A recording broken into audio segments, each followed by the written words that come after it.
Line சாக்லேட்ஸ்ல பாதாம், dates, chocolate மூணும் இருக்கு. ருசிக்கு சாக்லேட், அயன் சத்துக்கு டேட்ஸ், புரோட்டீனுக்கு பாதாம். தாத்தா ரொம்ப டெலிஷியஸா இருக்கு. Lion choco dates. Introducing Growth Guarantee Homes from MP Developers. Trust forever.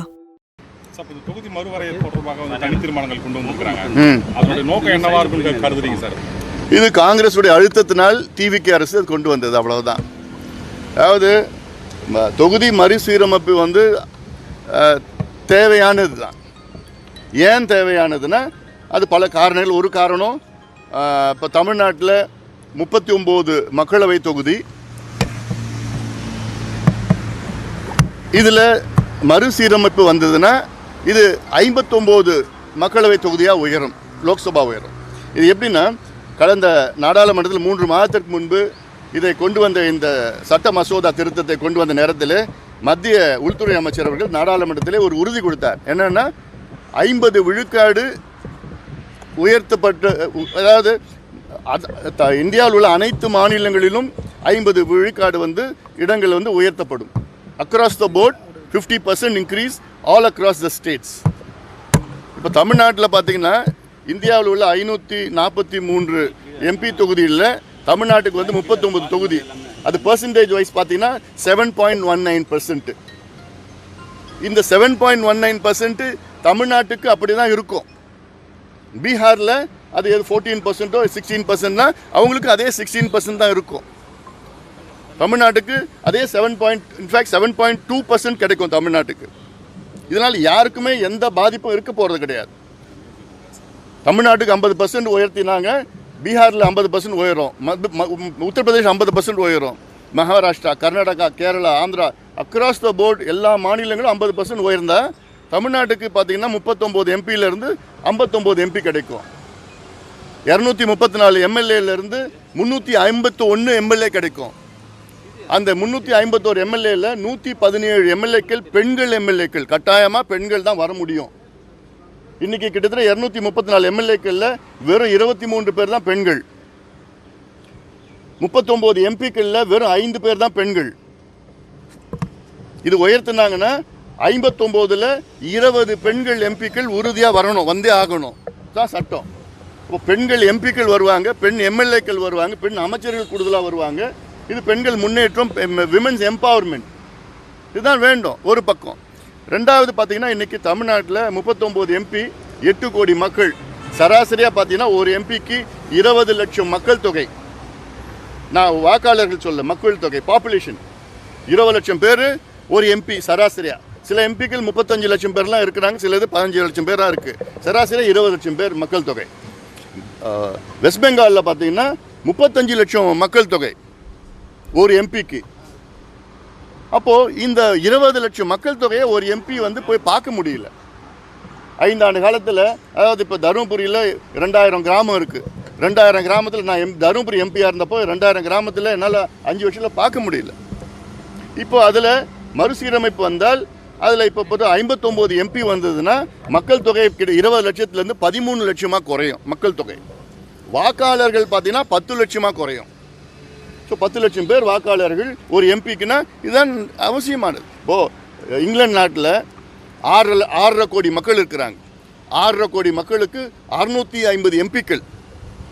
England நாட்டில் ஒரு எம்பிக்கு 1 லட்சம் தான் மக்கள் தொகை. ஜெர்மனியில் 8.4 கோடி மக்கள் இருக்கிறாங்க, அவங்களுக்கு 630 எம்பிக்கள். சைனாவில் நமக்கு மாதிரி 140 கோடி மக்கள் இருக்கிறாங்க, அவங்களுக்கு 3000 எம்பிக்கள். அமெரிக்கா மக்கள் தொகை 34 கோடி, அவங்களுக்கு கிட்டத்தட்ட 450 எம்பிக்கள். ஆனால் நமக்கு 145 கோடி, நமக்கு 543 எம்பிக்கள் போதாது. இது எம்எல்ஏக்களுக்கு அதே தான். எம்எல்ஏக்கள் பார்த்தீங்கன்னா இன்றைக்கி தமிழ்நாடு 8 கோடி மக்கள், 234 எம்எல்ஏக்களில் பார்த்தீங்கன்னா இதில் ஒரு எம்எல்ஏ உடைய மக்கள் தொகை கிட்டத்தட்ட 3.5 லட்சம் பேர். அது இப்போ மறுசீரமைப்பு நடந்ததுன்னா பார்த்தீங்கன்னா 2.25 லட்சமாக குறையும். வாக்காளர்கள் 1.25 லட்சம் தான் வரும். சராசரி எல்லாருக்கும் 1.6 lakhs வரும். இது சாதாரணமாக பார்க்கலாம், மக்களை சந்திக்கலாம், திட்டங்களை கொண்டு போகலாம். உதாரணம், தமிழ்நாட்டில் 1947 விடுதலை அடைஞ்ச நேரத்தில் 12 மாவட்டங்கள் தான் இருந்தது. இன்றைக்கி தமிழ்நாட்டில் 38 மாவட்டம் இருக்குது. 40 ஆண்டுகளுக்கு முன்பு தமிழ்நாட்டில் 3 மாநகராட்சி தான் இருந்தது, சென்னை, கோவை, மதுரை. இன்றைக்கி 25 மாநகராட்சியில் இருக்குது. 40 ஆண்டுகளுக்கு முன்பு 100 நகராட்சிகள் இருந்தது, இன்றைக்கி 137 நகராட்சிகள் இருக்குது. ஸோ இது இன்னும் பிரித்தா தான் இன்னும் ஏதுவாக இருக்கும் அட்மினிஸ்ட்ரேஷனுக்கு போய் பார்க்கறதுக்கு. இதெல்லாம் நல்ல பல காரணங்கள். இதில் ஏதோ சில பேர் வந்து அங்கே வடக்கில் அதிகமாக வந்துடும், தெற்கில் குறையும், அப்படிலாம் வரவே வராது. எல்லாத்துக்கும் ஒரே நிலையை தான் வரப்போகுது. அதில் across the board, across pro rata percentage across the board தான் வரப்போகுது அதில். அதனால் இது அப்புறம் இன்னொரு சிலர் வந்து எங்களுக்கு நாடாளுமன்றத்தில் பேசுகிறதுக்கு வாய்ப்பு கிடைக்காது. நாடாளுமன்றத்தில் பேசுகிறதுக்கு வாய்ப்பு எப்படி கொடுக்குறாங்கன்னா, ஒவ்வொரு கட்சியும் எத்தனை எண்ணிக்கை எம்பி வச்சுருக்கிறாங்களோ அதுக்கு ஏற்றபடி தான் அங்கே நேரத்தை ஒதுக்குறாங்க.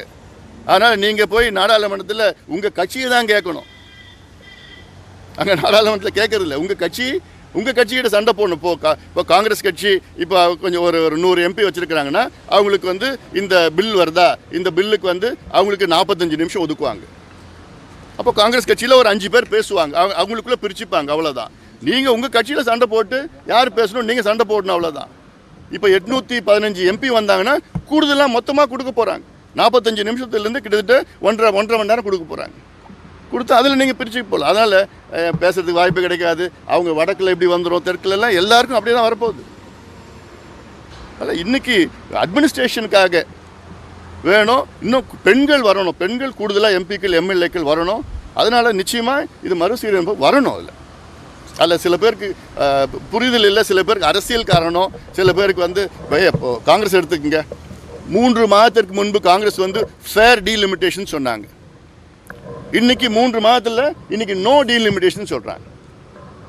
ஃபேர் டீலிமிட்டேஷன் கேட்டாங்க நாடாளுமன்றத்தில், மத்திய அரசு ஆமாம் நாங்கள் ஃபேர் டீலிமிட்டேஷன் 50% மக்கள் தொகை கணக்கெடுப்பு எடுத்த மட்டும் நாங்கள் 50% அக்ராஸ் த போர்ட் இன்க்ரீஸ் பண்ணுவோம்னு சொன்னாங்க. அதான் ஃபேர் டீலிமிட்டேஷன். அதில் பெண்களுக்கு எப்படி பிரிப்பாங்கன்னா 2011 சென்சஸ் படி அதில் வந்து ஏன்னா எத்தனை பெண்கள் இருக்கிறாங்க, எந்தெந்த தொகுதியில் அதிக பெண்கள் இருக்கிறாங்களோ அந்த 2011 சென்சஸ் படி பிரித்து அதில் வந்து பெண்களுக்கு தமிழ்நாட்டில் 20 எம்பிக்கள் 117 எம்எல்ஏக்கள் அப்படின்னு ஒதுக்குவாங்க. இதுதான் நிச்சயமாக வரணும். அது எவ்வளோ நாட்டிலையும் எவ்வளோ வெளிநாட்டிலலாம் எவ்வளோ எண்ணிக்கையில் கூடுதலாக இருக்கிறாங்க. இங்கே இல்லை, எங்களுக்கு இது 543 போதும், இதுக்கு மேலே வேண்டான்னா இது தவிர தவறான ஒரு இன்னும் அதிகமாக வேணும், இன்னும் அதிகமாக கூடுதல் எம்பிஸ் வேணும்.